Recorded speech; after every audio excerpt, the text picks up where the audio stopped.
Hello दोस्तों, नमस्कार। स्वागत है आपका आज की इस वीडियो में। आज की इस वीडियो में बताने वाले क्लास 9th की प्रश्नवाली 13.5 का क्वेश्चन नंबर 7। ठीक है, 7 और 8, 9 तीनों को हल करेंगे। ठीक है, तो क्वेश्चन नंबर 7 में कह रहा है किसी गोदाम की माप 40 मीटर है, 25 मीटर है, 10 मीटर है, तो इस गोदाम में इतना की माप वाले लकड़ी के कितने अधिकतम क्रेट रखे जा सकते हैं। ठीक है, तो चलिए इसको हल कर लेते हैं। चलिए, तो यहाँ पर हमने क्वेश्चन नंबर 7 को नोट कर लिया। ठीक है, गोदाम की माप कितना है, यानी कि लंबाई है 40 मीटर, ऊंचाई है, चौड़ाई है कितना 25 मीटर और ऊंचाई कितना है 15 मीटर। ठीक है, तो गोदाम का आयतन बराबर क्या होता है, लंबाई गुने चौड़ाई गुने ऊंचाई। ठीक है, अब इसको लिखेंगे यहाँ पर, इसी पर लिखेंगे 40 गुने 25 गुने 15 गुने मीटर क्यूब। ठीक है, अब है क्रेट के माप का लंबाई बराबर। ठीक है, तो ये 1.5 मीटर, बी बराबर यह है 1.25 मीटर और एच बराबर यह 0.5 मीटर। ठीक है, चलिए उसके बाद क्या करते हैं, इसको क्रेट के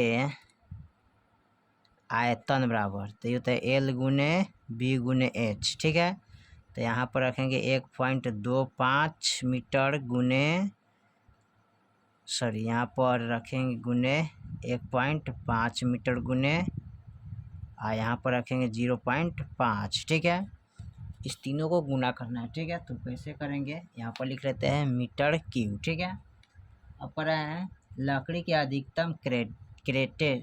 ठीक है, तो लिखेंगे लकड़ी के अधिकतम क्रेट, तो यहाँ पर हो जाएगा ऊपर लग 40 गुने ये वाला लिखेंगे। ठीक है, उसके बाद 25 गुने 15 गुने, ठीक है, मीटर क्यूब। फिर उसके बाद लिखेंगे इनको। ठीक है, तो 1.5 गुने 1.25 गुने 0.5 मीटर क्यूब। ठीक है, मीटर क्यूब से मीटर क्यूब क्या होता है, कट गया। ठीक है, उसके बाद क्या करेंगे, इसको लिखेंगे 40 गुने 25 गुने 15। अब इनको क्या करें, दशमलव हटाएंगे, तो दशमलव जब हटाइएगा तब गुने, यानी कि यहाँ पर हो जाएगा 15 गुने दशमलव के बदला 1 डालेंगे। ठीक है, अब बाकी अंक जो है अंक इसमें डालेंगे। ठीक है, फिर इसको लिखेंगे 1.25 हो जाएगा, 1 से 25 5 हो जाएगा, यहाँ पर 10 इकाई दाई सैकड़ा 10,000 से गुना करेंगे। ठीक है, क्योंकि दशमलव के बदला 1 और 1 अंक पर 1 जीरो पड़ेगा, फिर उसके बाद दशमलव का बदला 1 2 अंक डालेंगे। ठीक है, यानी कि इसे इस तरह कर सकते हैं, जैसे कि दशमलव के बदला 1 एगो अंक है तो एगो जीरो गुने दशमलव के बदला 1 2 अंक है तो 2 जीरो डाल सकते हैं। उसके बाद दशमलव के बदला 1 एगो अंक है तो एगो जीरो डाल सकते हैं। ठीक है, अब तीनों को जब गुना करेंगे ना, तो यहाँ पर 1 हो जाएगा 2 3 4, 1 2 3 4 काइन दाइन सैकड़ा हज़ार 10,000 आ गया। तो इसी तरह यहाँ पर हमने लिखे इसको। ठीक है, 10,000 यहाँ पर आ गया। ठीक है, इसी तरह गुना करके हमने लिखा है यहाँ पर। ठीक है, चलिए उसके बाद क्या करते हैं, इनको अब कटाएंगे। ठीक है, तो कटाइएगा तो 25 पछे 25 का 25 7 है। ठीक है, उसके बाद 15 से 15 कट गया। अब यहाँ पर 5 अट्ठे 40 कट जाएगा। ठीक है, अब यहाँ पर कटाइएगा तो 5 दूना 10 कट जाएगा। ठीक है, और 3 जीरो यहाँ पर चल जाएगा। ठीक है, तो ऊपर हो गया कितना, गाइन दाइन सैकड़ा 2000 आ गुने 8। ठीक है, तो यहाँ पर 8 गुने 2000 करेंगे तो 8 दूना 16,000। ठीक है, मीटर स्क्वायर, यही आपका आंसर हो जाएगा। ठीक है, चलिए उसके बाद देखते हैं क्वेश्चन नंबर 8 में। देखते हैं 8 में क्या कह रहा है। क्वेश्चन नंबर 8 में कह रहा है 12 सेंटीमीटर भुजा वाले एक ठोस घन को बराबर आयतन वाले 8 घनों में काटा जा सकता है। नए घन की क्या भुजा होगी, साथ ही इन दोनों घनों की पृष्ठीय क्षेत्रफलों का अनुपात भी ज्ञात कीजिए। ठीक है, तो चलिए इसको हल कर लेते हैं। चलिए यहाँ पर लिखे बड़े घन का भुजा कितना है 12 सेंटीमीटर। बड़े घन का आयतन बराबर एक क्यूब बराबर यानी कि 12 क्यूब, यानी 12 को 3 बार गुना करेंगे तो 12 पर 144, 144 गुने 12 करेंगे तो 1728 आएगा। ठीक है, सेंटीमीटर क्यूब हो जाएगा। ठीक है, चलिए उसके बाद क्या करते हैं, छोटे घन का आयतन बराबर लिखेंगे छोटे घन का आयतन बराबर, ठीक है, आयतन बराबर ही हो जाएगा 1728 बट्टे कितना लिखेंगे 8। अब इसको कटाएंगे तो 2 से 16 मरतबे कट गया, सेंटीमीटर स्क्वायर, सेंटीमीटर क्यूब में आएगा। ठीक है, चलिए उसके बाद क्या करेंगे, अब लिखेंगे छोटे घन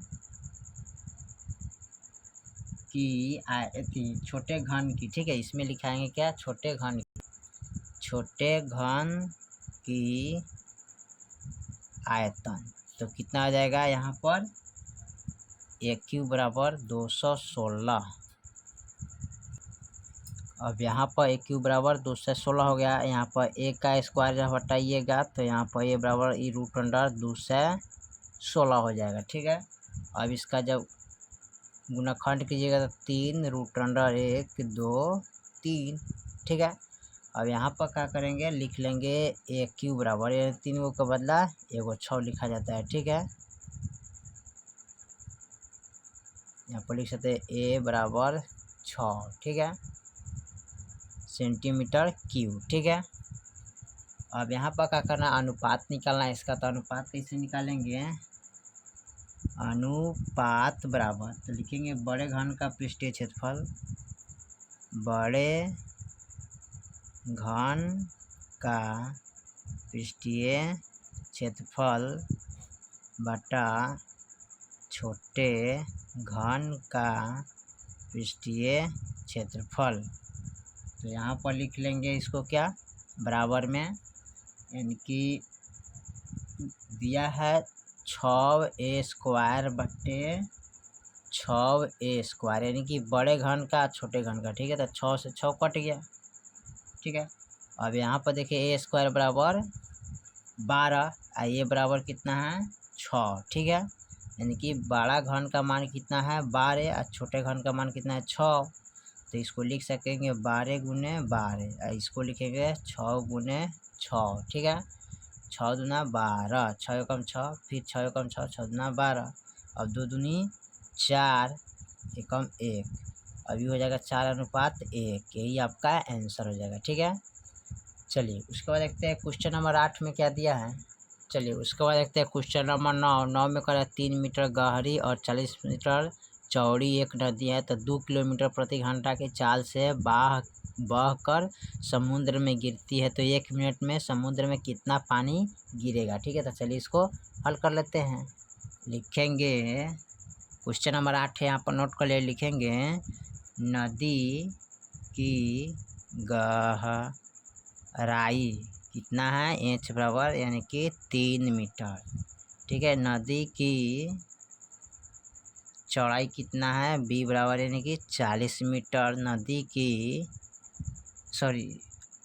चाल बराबर नदी की चाल बराबर 2 किलोमीटर प्रति घंटा है। ठीक है, तो ये भी मीटर में एक, तो इसको भी हम क्या करेंगे 2 को भी मीटर में बदलेंगे, तो 1 किलोमीटर बराबर 1000 ग्राम होता है, 2 किलोमीटर बराबर 2000 ग्राम होता है। ठीक है, अब बट्टा में यानी कि 1 घंटा कितना होता है 60 मिनट। ठीक है, तो इतना लिख लेंगे, तो ये हो गया लंबाई। ठीक है, और उसके बाद क्या करते हैं, इसको लिखेंगे,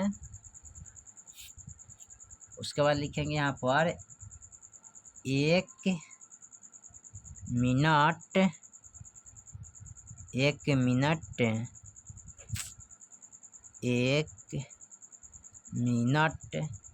में पानी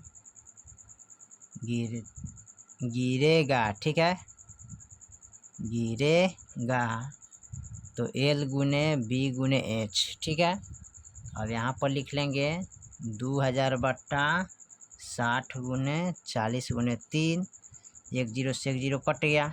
ठीक है। उसके बाद कटाएंगे यहाँ पर 3 दूना 6, उसके बाद कटाएंगे इसको यहाँ पर 20 दूना 40, अब बच गया 200 गुने 20, तो 2 दूनी 4 और 1 2, 2 दूना 4, 1 2 3, 1 2 3 यानी कि 4000 मीटर क्यूब, यही आपका आंसर हो जाएगा। ठीक है, चलिए तो क्वेश्चन नंबर 7 8 9, ठीक है, यहाँ पर क्वेश्चन नंबर 9 कंप्लीट कर दिए। ठीक है, क्वेश्चन नंबर 9 है ये, क्वेश्चन नंबर 9 का सवाल है। ठीक है, तो हमने 9 तक ले कंप्लीट कर दिया। फिर मिलते हैं अगली वीडियो में, तब तक लिए जय हिंद जय भारत।